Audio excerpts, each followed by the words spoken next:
बिस्मिल्लाहिर्रहमानिर्रहीम। अस्सलाम वालेकुम। प्रोग्राम इख्तिलाफ राय के साथ मैं इफ्तिखार काज़मी और हम तो डूबे हैं सनम, तुमको भी ले डूबेंगे। और कश्मीर के इलेक्शन और सियासी जमातों की लड़ाई ने बिलाखिर इस्टेब्लिशमेंट को एक नई पोजीशन लेने पर मजबूर कर दिया है। बड़ा वाजिया और एक लाउड पैगाम हुकूमत को भी दे दिया गया है, अपोजिशन को भी, और तमाम सियासी जमातों को बता दिया गया है कि ये सिस्टम नहीं चल रहा, ये निज़ाम ऐसे नहीं चल सकता। चाहे आप 18 घंटे काम कर लें मगर सिस्टम को रीसेट करना पड़ेगा। तो ये पैगाम किसी और ने नहीं, पाकिस्तान के वज़ीर दाखिला मोहसिन नकवी ने आज एक बड़ी इकनॉमिक समिट कॉन्फ्रेंस के दौरान खिताब करते हुए दिया है। इससे पहले DGISPR को प्रेस कॉन्फ्रेंस करनी थी जो मुलतवी कर दी गई। इस प्रेस कॉन्फ्रेंस के मुलतवी होने से भी कई अहम सवाल पैदा हुए। इस्लामाबाद अफवाहों की जद में आ गया और ये अफवाहें गर्दिश में रही कि GHQ में कोई अहम मीटिंग चल रही है, कोई अहम इजलास हुआ है जिसमें कुछ अहम फैसले किए गए हैं और शायद ये वही फैसले हैं जो DGISPR कौम को कन्वे करना चाहते थे। मगर वो प्रेस कॉन्फ्रेंस मुलतवी कर दी गई क्योंकि पैगाम शायद बहुत सख्त था।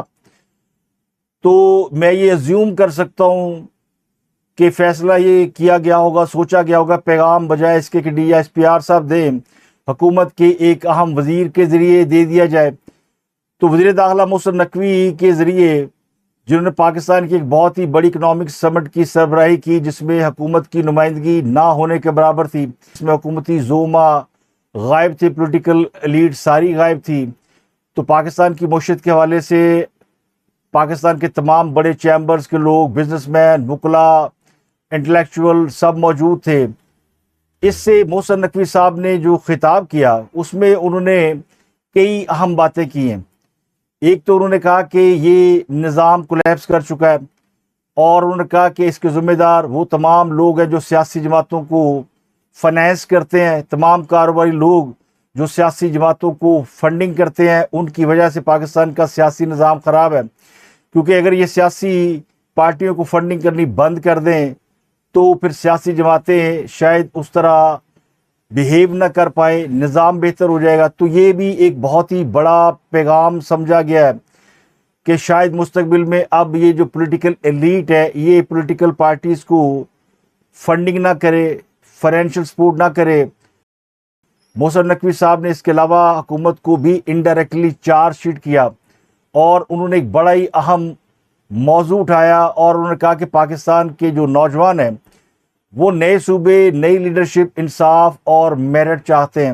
उन्होंने वज़ीर आज़म का नाम लेकर कहा कि वो बहुत मेहनती हैं, 12-14 घंटे काम करते हैं, हो सकता है वो 18 घंटे भी काम कर लें मगर वो सिर्फ फायर फाइटिंग कर रहे हैं। तो एक बड़ा वाज़िया पैगाम और भी दिया गया। पॉलिटिकल मामलात के ऊपर ये कहा गया कि तमाम सियासी जमातों को एक छत के नीचे बैठना पड़ेगा, एक कमरे में बैठना पड़ेगा, एक दिन बैठें, एक माह बैठें, एक साल बैठें, मगर इनको नए सूबों से लेकर एक एक मसला हल करना पड़ेगा। जब तक इकट्ठे नहीं बैठेंगे, इसको तब्दील नहीं करेंगे, मुल्क इसी हालत में रहेगा। तो ये एक और पैगाम है। तमाम पॉलिटिकल पार्टीज को एक कमरे में बैठना पड़ेगा, चाहे वो एक दिन बैठें, चाहे वो एक महीना बैठें, चाहे वो उसको एक साल बैठें। अब मुल्क की सियासी जमातों में तहरीक इंसाफ भी आती है जिसके बानी चेयरमैन करप्शन के मुकदमात में जेल के अंदर है और उनका जो मामला है वो अदालतें देख रही हैं। तो अब क्या माइनस इमरान खान हुकूमत PTI के साथ कुछ सेटलमेंट कर सकती है? उन्होंने ये भी कहा कि मुल्क का कर्जा बढ़ता जा रहा है और ये निज़ाम इस तरह चलता रहा तो हम 10 साल बाद वही खड़े होंगे। ये निज़ाम किसने ठीक करना है?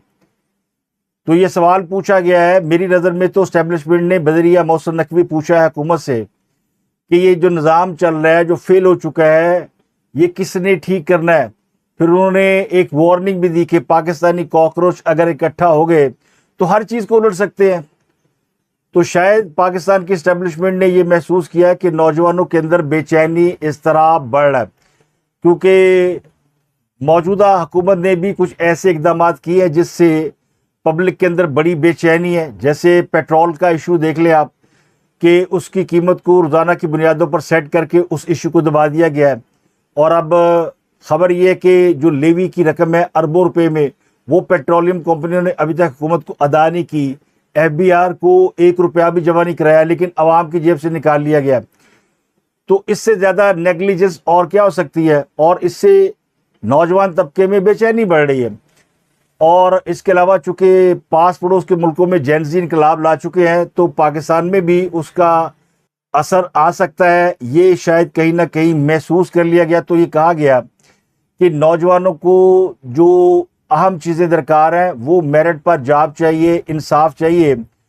उन्हें लैपटॉप या टैबलेट नहीं चाहिए, उन्हें 2-4 हज़ार का स्टेपंड नहीं चाहिए, वो खुद कमा लेंगे। सिर्फ उनको आप इंसाफ दे दें, उनको आप मेरिट पर जॉब्स दे दें। तो ये किससे कहा जा रहा है? जाहिर है ये मुतालबा हुकूमत से किया जा रहा है। अपोजिशन ने तो जॉब देनी नहीं। मेरिट का जो मामला है वो भी हुकूमत ने सेटल करना है। इंसाफ का मामला है वो भी हुकूमत का काम है कि उसके लिए कानून साजी करे। जिस तरह अब नई अदालतें बनाकर इंसाफ को कई हिस्सों में तकसीम कर दिया गया है, उससे लोगों के अंदर और बेचैनी बढ़ रही है कि अब कोई ऐसा फोरम रहा ही नहीं जहाँ जाकर आप इंसाफ ले सकें। तो अब ये कोई बात ढकी छुपी नहीं है कि हुकूमत का एक वजीर अगर हुकूमत के ऊपर तनकीद कर रहा है तो दरअसल अपनी इनपुट नहीं दे रहा। मोहसिन नकवी साहब खुद से कुछ नहीं कह रहे। उन्होंने कहा तो ये कि वो सियासी तकरीर नहीं करते, लेकिन आज वो सियासी तकरीर करना चाहते हैं, लेकिन दरअसल वो पैगाम देना चाह रहे हैं। उनकी अपनी सोच नहीं है। मेरे नज़दीक तो ये पैगाम है। अब बाकी जिस तरह भी लोग समझे, उन्होंने मुलाकात भी की जरदारी साहब से। और ये जो पीपल पार्टी और मुस्लिम लीग नून के दरमियान जो लफ्जी जंग है या वॉर ऑफ दी वर्ल्ड है, ये इल्ज़ामात हैं, उस पर भी बात की और कोई ख़ास पैगाम देकर आए हैं, जिसका असर हमने बिलावल भुट्टो के मुजफ्फराबाद जलसे में देखा कि अब उन्होंने पॉलिटिकल बात की है, पॉलिटिकल क़यादत के ऊपर बात नहीं की। यानी वो ज़ातियात पे नहीं गए जो वो पिछले 2-3 रोज़ से कर रहे थे। तो बज़ाहिर ये लगता है कि इस्टेब्लिशमेंट मौजूदा सियासी सूरत हाल से, मुआशी सूरत हाल से खुश नहीं है। इसके अलावा इंतज़ामी सूरत हाल से भी खुश नहीं है। तो कहीं ना कहीं प्रेशर बिल्ड हो रहा है। कश्मीर का मामला भी मिस हैंडल हो रहा है और कश्मीर के हवाले से जो बयानियाँ भी हुकूमत देने की कोशिश कर रही है या रियासत देने की कोशिश कर रही है, उससे लोग बाय नहीं कर रहे। तो अब ये हुकूमतों का काम होता है कि मसाइल को किस तरह एड्रेस करना है। ताकत का इस्तेमाल हुकूमतें कम से कम करती हैं, लेकिन हमने मौजूदा दौर में ताकत का इस्तेमाल कहीं ना कहीं होते देखा है। इंतखाबात में दांधी के इल्ज़ाम भी लग रहे हैं, हुक्मरान जमात एक दूसरे के कपड़े उतार रहे हैं, मुर्शिद का पहिया चल नहीं रहा। तो इससे आप अंदाज़ा लगा सकते हैं कि इस्टेब्लिशमेंट का मूड क्या है। ना सिर्फ पंजाब हुकूमत को इनडायरेक्टली क्रिटिसाइज़ किया गया, बल्कि फेडरल हुकूमत को भी फिक्स किया गया है। पंजाब हुकूमत के बारे में तो कहा गया ना, ये जो 2-4 हज़ार के लैपटॉप या स्टेपंड या लोगों को खुश करना, आप प्रोजेक्ट लगाते जाए, लोग खुश होते जाएंगे, लेकिन इससे लोगों को जो एक्चुअली रिजर्वेशन है वो दूर नहीं होती। जो लोगों की एक्चुअली तहफ़्फ़ुज़ात है, यानी नौजवान को ये पता हो कि इस मुल्क में उसका फ्यूचर सिक्योर है, उसको इंसाफ मिल सकता है, सेटल्ड हो, तो शायद वो ज़्यादा बेचैन ना हो। और शायद इस्टेब्लिशमेंट ये भी समझती है कि मौजूदा हुकूमत सियासी मामलात हल करने में नाकाम है। तो जब से मुस्लिम लीग नून की हुकूमत इक़्तिदार में आई है, मेरे नज़दीक तो ये पहली बड़ी चार्जशीट सामने आई है। अब कुछ लोगों को अच्छा नहीं लगेगा और वो मोहसिन नकवी पे तनकीद भी करेंगे और ये कहेंगे मोहसिन नकवी की अपनी कारकर्दगी क्या है, क्रिकेट में आए तो वो तबाह कर दी और मामलात में कूदे तो वो तबाह कर दी। आज वो वज़ीर ख़जाना के ओहदे पर भी विराजमान हो गए हैं। इससे पहले वो ईरान पैगामात लेकर जाते रहे तो उनको वज़ीर ख़ारजा बनाने की बात भी की गई। तो उन पे उनके काम के हवाले से तनकीद हो सकती है, लेकिन जो उनका बुनियादी किरदार है वो सबके सामने है। वो इस्टेब्लिशमेंट के फेस के तौर पर सिविल और मिलिट्री हुकूमत के दरमियान जो एक पेज है, उस एक पेज को जोड़े रखने का काम कर रहे हैं और पैगामात की जो तरसील है उसके काम आते हैं। तो इस्टेब्लिशमेंट ने जो हाइब्रिड निज़ाम का तरीक़ेकार निकाला है वो बड़ी कामयाबी से चल रहा है, लेकिन अब सियासी अदम इस्तेकाम, मुआशी नाकामियाँ और 2-2.5 साल से ज़्यादा हो गया, तीसरा साल चल रहा है। 3 साल में भी हुकूमत की कारकर्दगी ये कि कर्ज़ जो है वो बढ़ता जा रहा है और उसी कर्ज़ की बुनियाद पर हम कामयाबी के तराने भी सुना रहे हैं। और देखिए, आप कुछ भी कर ले, बिजली की कीमत में मुसलसल इजाफा करके उसको एक नॉर्मलाइज कर दिया गया है। गैस की कीमत में इजाफा नॉर्मल हो गया है। किसी भी चीज़ की कीमत बढ़े, महंगाई, आटा जिसके 1 रुपया बढ़ने पे पंजाब हुकूमत तिल मिला उठती थी, अब किसी के कान पे जूं नहीं रेंग रही। और ये जितनी बातें इस्टेब्लिशमेंट ने हुकूमत को कन्वे की हैं, मेरा ख्याल है कि ये हुकूमत के लिए आई ओपनर भी हो सकता है। ये जो हुकूमत के पास बाजीगर किस्म के वुज़रा हैं, आप देखें ना, ये क्या तरीका है कि आप रोज़ पेट्रोल कीमत में 1 रुपया, 2 रुपया, 5 रुपये, 4 रुपये बढ़ा दें और लोगों को हर लम्हा मरने के लिए मजबूर कर दें। महंगाई आपके काबू नहीं आ रही और फिर आगे फ्यूचर नज़र नहीं आ रहा। तो ख़ुद मुस्लिम लीग नून का वोटर भी कोई सेटिस्फाइड नहीं है। और इस पर अगर आप दावे करें कि आपने दूध और शहद की नहरें बहा दी हैं, तो फिर जाहिर है लोग इस पर तिल मिला उठते हैं। अब शहबाज शरीफ साहब को एक बड़ा चैलेंज है। मुझे लगता है कि वो समझ रहे थे कि शायद उनका अगर इस्टेब्लिशमेंट के साथ या मिलिट्री के साथ एक लाइजोन है तो ये बोझ मिलकर वो उठाएंगे, लेकिन अब सारा बोझ पॉलिटिकल गवर्नमेंट पर वापस आ गया है। उनको अगर हुकूमत बचाना है तो फिर उन्हें वो सब कुछ करना पड़ेगा। तो उनको पैगाम दे दिया गया है कि कुछ कर लें, बेहतर है। ये जो सिस्टम चल रहा है इसको रीडू कर लें, वज़ीर बदल लें। काफ़ी महीनों से बात हो रही है कि नालायक वज़ीरों को निकाल बाहर करें, कोई अच्छे काम के ढंग के लोग रखे, नौजवान ले आए जो कि चीज़ों को समझते हो, पीटीआई के साथ मामलात को बेहतर कर लें। आप देखें सियासी माहौल तो पीटीआई के साथ बैठने के बगैर बेहतर नहीं हो सकता। और पीटीआई के साथ मामलात की ख़राबी का जो ज़िम्मेदार है वो इस्टेब्लिशमेंट को करार दिया जाता है कि इस्टेब्लिशमेंट उन्हें माफ़ नहीं कर रही।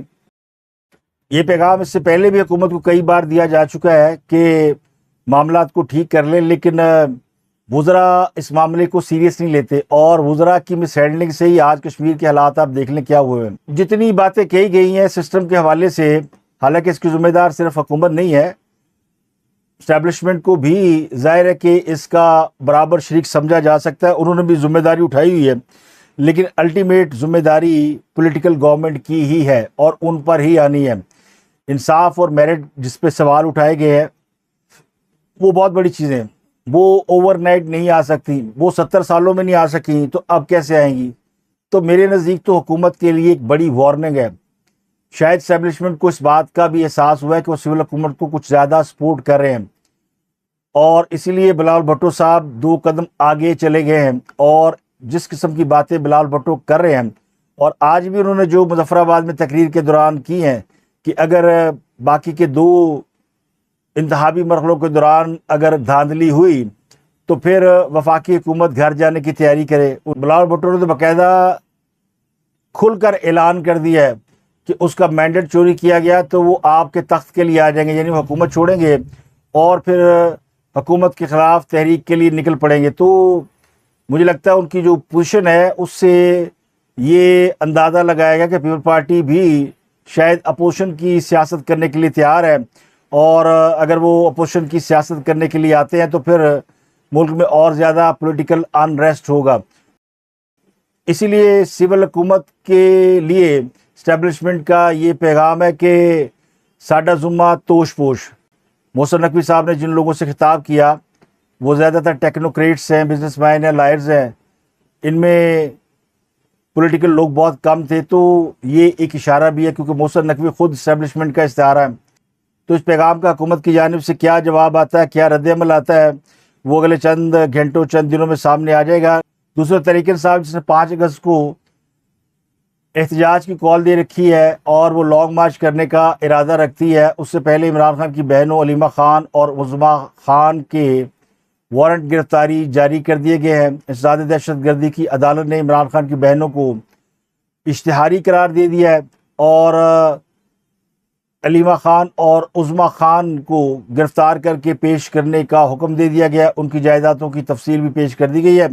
दोनों बहनें इस केस में बड़े अरसे से पेश नहीं हुई, जिस पर अदालत ने उन्हें इश्तिहारी करार देने का फ़ैसला किया और पुलिस ने आज उनके इश्तिहारी होने की कार्रवाई मुकम्मल करके अदालत में रिपोर्ट जमा कराई, जिस पर अदालत ने उन्हें बाकायदा इश्तिहारी करार दिया। दूसरा, इमरान खान की एक और बहन की गिरफ्तारी का खदशा जाहिर किया जा रहा था, वो नौरीन न्याजी है, जिन्होंने इदारों के ख़िलाफ़ बड़ा सख्त बयान दिया था। तो वो लाहौर हाई कोर्ट चली गई है। लाहौर हाई कोर्ट ने नौरीन न्याजी को गिरफ़्तार करने से रोक दिया है। जस्टिस सरदार अकबर डोगर ने नौरीन न्याजी की दरख्वास्त ज़मानत मंजूर कर ली है, उन्हें 1 हफ़्ते के लिए अबूरी ज़मानत या हिफाजती ज़मानत दे दी है और अदालत ने हुक्म दिया कि नौरीन न्याजी 1 हफ़्ते के अंदर मुतलका अदालत के सामने पेश हों। तो नूरीन नियाज़ी के ख़िलाफ़ पीका एक्ट के तहत मुकदमा दर्ज है और उन्हें अबूरी ज़मानत के लिए मुतलका अदालत के सामने पेश होना है।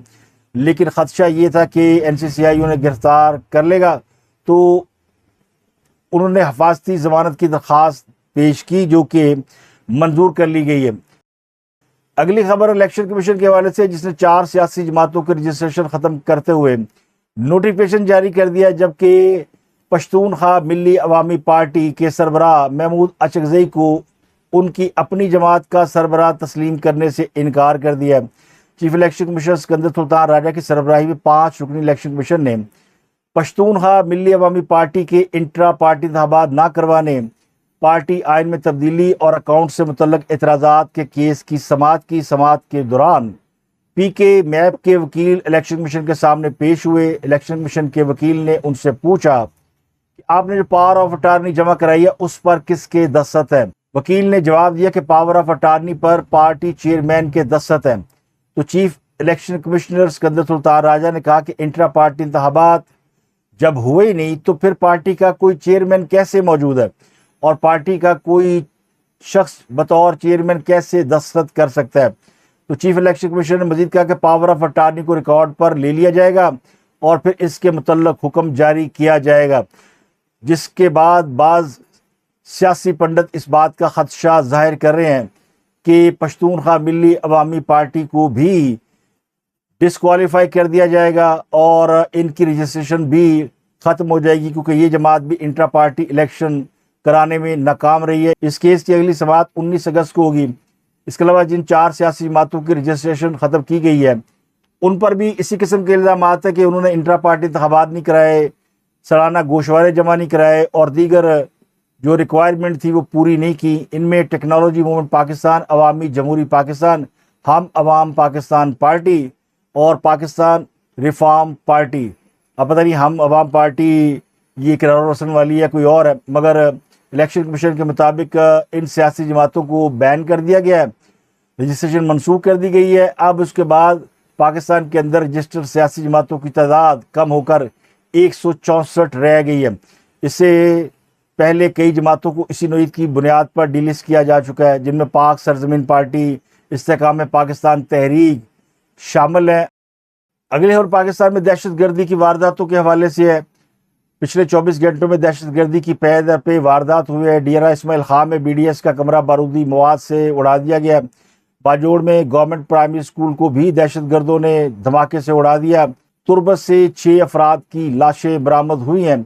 बलूचिस्तान का ज़िला केच है, उसके इलाके तुरबत से जिन अफराद की लाशें मिली हैं उन्हें गोलियां मारकर कत्ल किया गया है। इब्तदाई तिबी मुआयने के मुताबिक मकतूलीन को तशद्दुद के बाद फायरिंग करके मारा गया है।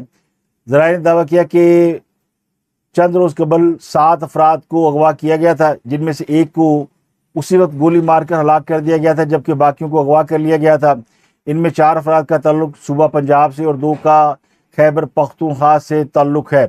तो अभी इस हवाले से मज़ीद डिटेल्स आना बाकी हैं। इससे पहले हंगू के खजीना बांडा चेक पोस्ट पर कल रात शिद्दत पसंदों ने खौफनाक हमला किया और DSP सिटी दयार खान समेत 10 पुलिस एहलकारों को शहीद कर दिया, जिनकी आज नमाज जनाजा अदा कर दी गई है। पुलिस ने बताया कि कल रात हंगू की खजीना बांडा चेक पोस्ट पर शिद्दत पसंदों ने भारी हथियारों से हमला किया, जिस पर SDPO सिटी की सरबराही में इजाफी नफरी रवाना की गई। तो रास्ते में घात लगाए बैठे शिद्दत पसंदों ने कुमक के लिए आने वाली नफरी को निशाना बनाया और उसके नतीजे में बख्तरबंद गाड़ी उड़ा दी गई, जिसमें एक DSP दयार खान समेत 10 पुलिस एहलकारों की शहादत हो गई और DSP मुजाहिद हुसैन समेत 28 एहलकार शदीद जख्मी हुए। इसके बाद इलाके में पुलिस ने ऑपरेशन किया और 15 दहशतगर्दों को मार दिया गया। तो हंगू में पुलिस चेक पोस्ट पर हमले में हलाक होने वाले DSP दयार खान बहुत ही बहादुर पुलिस अफसर समझे जाते थे। उन्हें दरगई का फ़ख्र कहा जाता था। उन्होंने दहशतगर्दी की कई वारदातों को नाकाम बनाया और कई दहशतगर्दों को गिरफ्तार किया। उनकी नमाज जनाजा में खैबर पख्तूनख्वा हुकूमत का कोई भी वज़ीर, MPA या MNA शरीक नहीं हुआ। हालांकि जहाँ पर जनाजा था वहाँ से चंद कदम के फासले पर MPA और MNA का घर है, यानी 4 से 8-10 मिनट के फासले पर खैबर पख्तूनख्वा हुकूमत की असम्बली के मेंबरान रहते हैं। लेकिन खैबर पख्तूनख्वा का एक बहादुर नौजवान दहशत गर्दों से मुकाबला करते हुए जाम शहादत नोश कर गया, तो उसके जनाजे में कोई भी काबिल ज़िक्र शख्सियत शामिल नहीं हुई। तो ये दहशत गर्दों का हुकूमत के साथ गठजोड़ है या खौफ है? तो हुकूमती नुमाइंदों की अदम मौजूदगी इंतहाई काबिल अफसोस और सवालिया निशान है। अगली खबर एक अटारनी जनरल मंसूर अवान के घर मुबैना छापे के मामले पर महकमा पुलिस में कई अफसरान को हटा दिया गया है। SP कैंट अख्तर नवाज को भी उनके ओहदे से हटा दिया गया। इससे पहले SHO सर्वर रोड समेत 11 पुलिस एहलकारों के खिलाफ कार्रवाई की हिदायत की जा चुकी है। अब SP कैंट को भी हटा दिया गया है, लेकिन अभी तक पुलिस ये बताने में नाकाम है कि उन्होंने अटारनी जनरल के घर पर छापा क्यों मारा। बाज़ राय कहते हैं कि पुलिस को अच्छी तरह इल्म था और उन्होंने हुकाम बाला की इजाज़त के बाद अटारनी जनरल के घर पे छापा मारा, और जिस छापा मारा गया वहाँ पे कुछ अहम शख्सियात भी मौजूद थी। लेकिन अभी तक ये मिस्ट्री है कि छापा क्यों मारा गया और उस छापे के मारने के नतीजे में क्या हासिल वसूल हुआ, और रद्दमल के तौर पर पुलिस की एक भारी तादाद को फायर किया गया, तो इसका ज़िम्मेदार कौन है। तो यहाँ पर कोई अहम मामला है जिसको सीगाए राज में रखने की कोशिश की जा रही है। अब बात करते हैं मशरिक़ वस्ता में जंग के हवाले से, जो कि हर गुजरते वक्त के साथ बढ़ती जा रही है। इसके असरात अब इराक़ के बाद मिस्र तक पहुँचे हैं, बहरा अहमर तक फैल गए हैं। मिस्र की बंदरगाह पर भी एक अमरीकी जहाज़ को निशाना बनाया गया। मिस्र की बंदरगाह है दिमातिया, यहाँ पर कुदरती गैस लोड करने वाले इलाके में एक ड्रोन हमला हुआ है, और ये ड्रोन हमला एक अमरीकी मलकियत के फ्लोटिंग स्टोरेज टैंकर को निशाना बनाने के लिए किया गया। हमले के नतीजे में जहाज़ पर आग भड़क उठी और इसने दूसरे जहाज़ को भी लपेट में ले लिया। तो बरतानवी मैरीटाइम सिक्योरिटी एजेंसी के मुताबिक दोनों जहाज़ों के अमले को बहिफाजत निकाल लिया गया, लेकिन आग फैलने की वजह से जहाज़ों को खासा नुकसान पहुंचा है। तो अब मिस्र जो काफ़ी फासले पर है और पिछले कई रोज़ से कई अरब ममालिक और मशरिक़ वस्ता के कई और ममालिक वो भी अब इस जंग में शामिल हो गए हैं। तो ताज़ा जो एंट्री हुई है सऊदी अरब, इराक़ और यमन के बाद अब मिस्र की एंट्री है, तो 4 ममालिक और इस जंग में अब शामिल हुए। जुमेरात की सुबह अमरीका ने जनूबी ईरान के मुख्तलिफ इलाकों पर हमले किए और जजीरा कशीम और अबादान के कई मकामात को निशाना बनाया। हवास के 7 इलाकों पर अटैक किया गया। सूबा हरमगजान के नायब गवर्नर के मुताबिक कशीम जजीरे के करीब एक मुकाम को अमरीकी फ़ौज ने निशाना बनाया। अबादान शहर के तरफ भी मिसाइल हमले मारे गए, और अमरीकी हुकाम के मुताबिक ये कार्रवाई एक रोज़ कबल अमरीकी अफवाज पर किए गए हमले का जवाब है। दूसरे पाकिस्तान इनकलाब ने ये ऐलान किया कि उसके 3 एहलकार जुमेरात की सुबह होने वाले अमरीकी मिसाइल हमलों में जाँ बहक हो गए हैं, लेकिन इसकी तफसीलात नहीं बताई गई। पाकिस्तान इनकलाब ने दावा किया कि अमरीकी हमलों के जवाब में उसने उर्दन के अल अरज़क एयरबेस पर मिसाइल मारे हैं, जिसके नतीजे में 3 अमरीकी F-35 लड़ाका त्यारे मुकम्मल तौर पर तबाह हो गए, जबकि मज़ीद 3 त्यारों को नुकसान पहुँचा है और इस हमले में कई अमरीकी मारे गए। पाकिस्तान इनकलाब के शोबा तल्लुकात आमा के मुताबिक ये हमला जजीरा कशीम में 2 रिहायशी घरों पर होने वाले अमरीकी फ़ज़ाई हमलों के जवाब में किया गया, जिसमें एक बच्चे समेत एक ही ख़ानदान के 3 अफराद जाँ बहक और 2 बच्चे ज़ख्मी हुए थे। तो अब अमेरिका और ईरान एक दूसरे के ऊपर शदीद हमले कर रहे हैं और रात को भी मज़ीद हमले करने का ऐलान किया गया। दूसरी तरफ सऊदी अरब के वज़ीर दिफा शहज़ादा खालिद बिन सुलेमान ने हंगामी तौर पर अमरीकी सदर डोनाल्ड ट्रंप से मुलाकात की और उन्हें सऊदी वलीअहद शहज़ादा मोहम्मद बिन सुलेमान का खुसूसी पैगाम भी पहुँचाया, और इसके अलावा उन्होंने अमरीकी नायब सदर JD वेंस से भी मुलाकात की है। ये मुलाकात सऊदी अरब के हालिया इराक़ के साथ तनाज़े के बाद हुई है। अमरीकी मीडिया की रिपोर्ट के मुताबिक शहज़ादा खालिद बिन सलमान ने JD वेंस को बताया कि इसराइली वज़ीर नेतन्याहू ईरान के ख़िलाफ़ मज़ीद इक़दामात करने और कशीदगी बढ़ाने की हिमायत कर रहे हैं। सऊदी अरब तनाज़े को मज़ीद बढ़ाने की बजाय मुज़ाकरात और कशीदगी में कमी को बेहतर रास्ता समझता है। सऊदी अरब ने अमेरिका को ये वाज़िया पैगाम दिया कि हौसियों से निपटने के लिए उसे अमरीकी मुदाखलत की जरूरत नहीं है, क्योंकि सऊदी अरब इस सूरत हाल से खुद निपटने की सलाहियत रखता है। ट्रंप ने 2 रोज़ कबल ऐलान किया था कि यमन में हौसियों को वो इसका जवाब देंगे कि उन्होंने सऊदी अरब के ऊपर अटैक क्यों किया, मगर सऊदी अरब ने उन्हें रोक दिया है और कहा कि वो खुद निपट लेंगे, बल्कि उनके हौसी ग्रुप के साथ मुज़ाकरात भी चल रहे हैं। मज़ीद कशीदगी से वो बचने के लिए सियासी हल निकालना चाहते हैं। तो ये पैगाम हंगामी तौर पर अमरीकी सदर को इसलिए दिया गया कि अमरीकी सदर की जानिब से किसी भी वक्त यमन पर हमले का हुक्म दिया जा सकता था, उससे पहले रोक दिया गया। इसके अलावा कुवैत की वज़ारत दफ़ा ने दावा किया कि ईरान ने एक हमले में उनके शुमाली इलाके में वाक़ एक चीनी कंपनी की इमारत को निशाना बनाया, जिसके नतीजे में एक चीनी कारकुन हलाक हो गया और इमारत को शदीद नुकसान पहुँचा है। पाकिस्तान की आवाम की जेबों पर जो अरबों रुपए का डाका पड़ा है, और ये डाका किसी और ने नहीं, हुकूमत ने मारा है। फेडरल बोर्ड ऑफ रेवेन्यू ने इस बात का इंकशाफ किया है कि पेट्रोलियम पे जो कस्टम ड्यूटी और लेवी वसूल की जाती है, जिनमें क्लाइमेट लेवी भी शामिल है, वो ऑयल कंपनियों ने अब तक FBR को जमा नहीं कराई, और इसमें PSO समेत कई ऑयल कंपनियां शामिल है। FBR ने 7 कंपनियों को नोटिस जारी किए हैं। 7 बड़ी ऑयल कंपनियों को 10 अरब के करीब पेट्रोलियम लेवी और कस्टम ड्यूटी क्लाइमेट लेवी की मद में जमा कराने हैं, लेकिन ये रकम कौमी ख़जाने में जमा नहीं कराई गई। तो आवाम की जेबों से जो पेट्रोलियम लेवी और क्लाइमेट लेवी की मद में पैसा वसूल किया जा रहा है, वो पेट्रोलियम कंपनियां ज़ाती इस्तेमाल कर रही है। यानी अगर ये रकम बैंकों में रखकर वो सूद भी हासिल करे तो उनको इससे दुगना चुगना मुनाफा है। लेकिन हुकूमत ने बिजली के नाम पर पाकिस्तान के अवाम की जेब से 476 अरब रुपये निकाल लिए।